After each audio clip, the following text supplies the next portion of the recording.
Folks, we are here with Iliana Partida, the famous, mysterious Miss Iliana Partida of the famous Partida family, who has, now you're the master distiller and owner of your own distillery, Hacienda de Oro. Yes. Congratulations. That's right. Congratulations. Thank you. Yeah, I see you didn't bring any pantalones with you. That's Dejó los pantalones. no, no. We're talking about the tequila brand Pantalones, which is made at your distillery, correct? No. No? Okay, but it's organic, right? Mine is organic. Okay, Yeah. so what is the distinguishing factor between your distillery and where he's making his? I like to think that my distillery has a unique elevation, has unique agaves, because we have in Amatitense like 3 different climates. Mm-hmm. We have a little bit of a hill, we have a little bit of the valley, and we have the canyon. So that provides different temperatures and different situations, circumstances around the agave that makes, when we bring to the distillery, very specific aromas of herbalness and vegetables that you cannot find in any other tequila. So I think that, plus that we are very cool doing it. Well, you come from a very distinguished family, A long line, yeah. a long line of agaveros and tequila makers. Yes, So you grew up in the industry, correct? correct. So, with that, Yeah. ¿Tienes algún recuerdo de siendo bien jovencita quizás con tus padres o tus abuelos en la instalación o en los agaves? Sí, claro.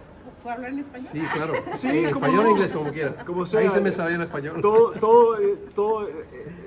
The whole evening's been Spanglish, so está bien. A Okay, veces me okay. falla en español, pero ni modo. Well, if everybody to understand, probably it's better in No, we've got Spanish. We're global. Everybody. De China. Yeah. English. See? Then English is better. Sure, whatever. Está bien. ¿Cómo Yes. se llama? ¿Cómo? Más cómodo, but it's okay. Yes, I think since I was a little child, all the birthday parties and all the quinceañeras and all the weddings were at the distillery. Not exactly my distillery. It used to be called Ejidal or the Regional. That was one of the first distilleries Yes. that were built by the agave growers in Amatitense. They reunite 6,000 agave growers so they can find one way to make their agaves go into the tequila industry, because back then it didn't was that many distilleries as today. So all the agave fields was getting wasted, Right. and they need some place to actually make the production. So all the agaveros reunite, make one distillery, one big distillery back then in the 70s. And yes, they start making their own tequila. So that's where I grew up. That's where all the parties were.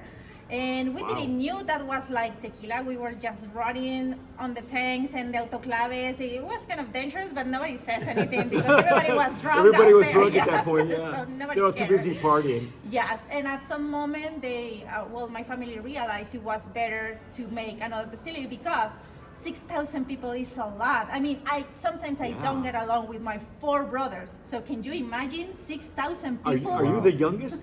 I am the middle child. Ay, I have 2 big yikes. brothers and 2 young brothers. And they're all making their own tequila, correct? Not exactly.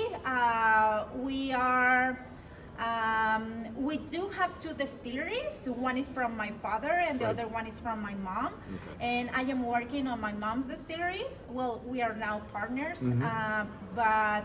But yes, my brothers don't have brands. We have brands as family. We have, Right. yes, around 5 brands, and we make private labels, like around 60 private labels. I know that the ones that I've enjoyed are Ultimo Agave. Yes.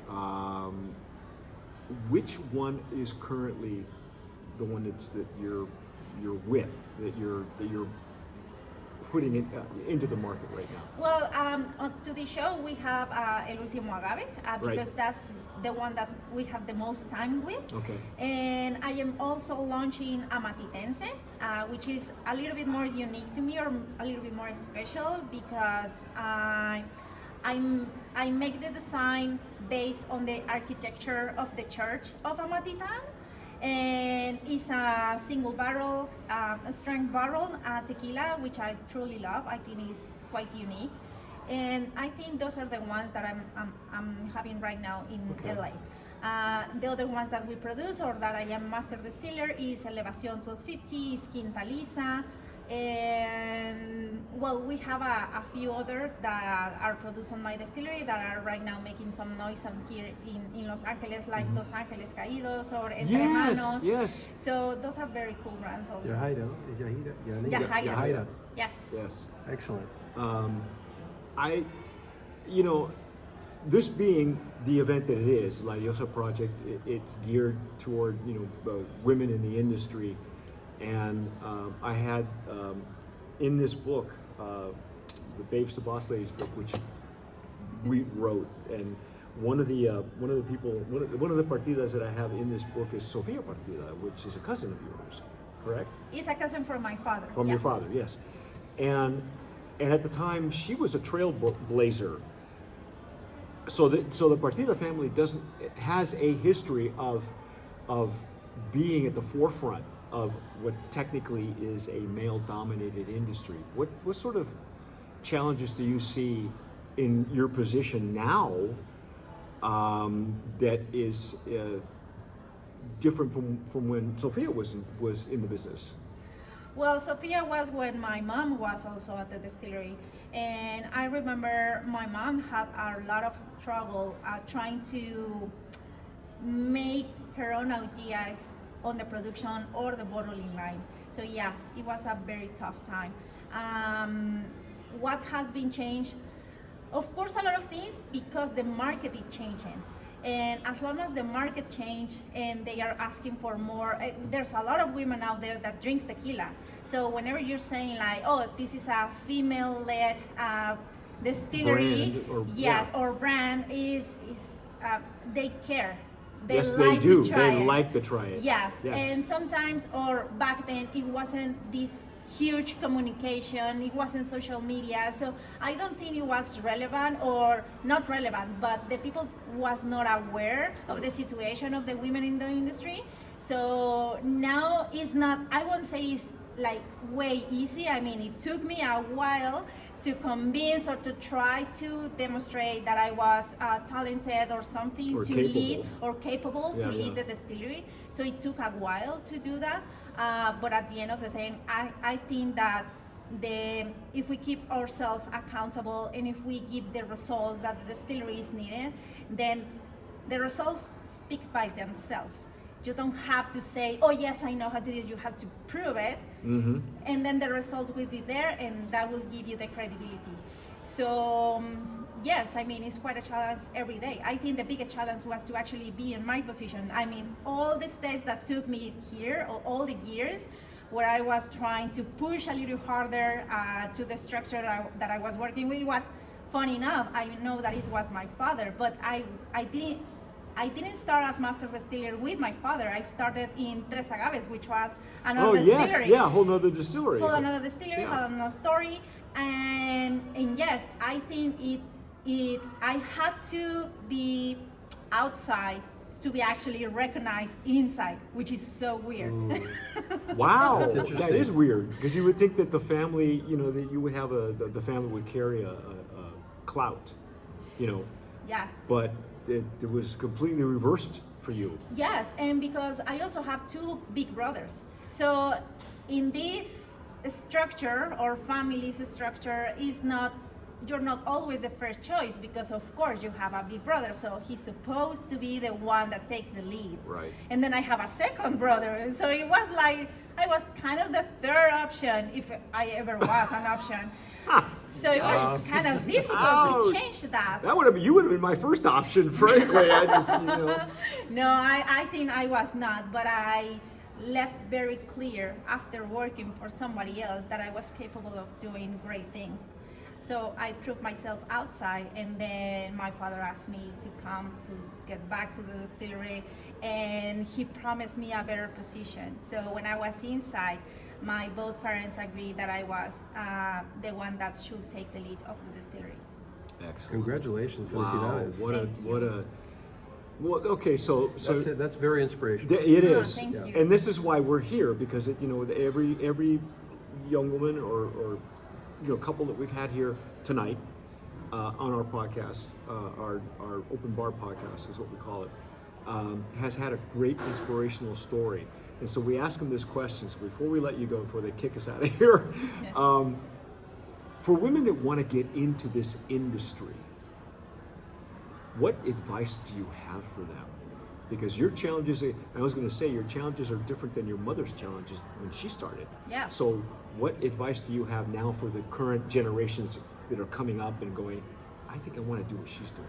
What do you tell them? I would say that, well, first of all, go for it, but prepare yourself. I mean, you will be asked so many questions that probably don't ask the men. I mean, if I go to some conference, it will be completely different, the questions that it will be making to me instead of a male. So you have to be really well prepared. Not only mentally, but also like knowledge about the process of the tequila, because everybody will question how much do you actually know, and if you know. So I think the first thing that they have to do is to be prepared, know the industry very well, and I don't know, just be like strong enough to overcome all the challenges that you will have. But it's completely possible. I mean, we all have those talents or creativity or logic that is needed, and the women especially are really creative and really support of a team, so they can build a team that can support them. So I think the first thing will be, yes, prepare yourself, and then make a big team that will support you in your journey. Excellent. Wow. Excellent. Well, thank you so much. Yes, I can't think of anything else to ask you other than thank you for putting up with my stupidity. and our Was not my intention.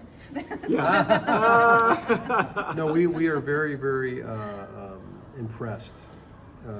You're very talented, and what a privilege to get to speak to you. You come from a long line of talent. But to be called back, say, okay, you know what? I need you to come over here. Yeah, No yeah. more competition. Come over here to this distillery.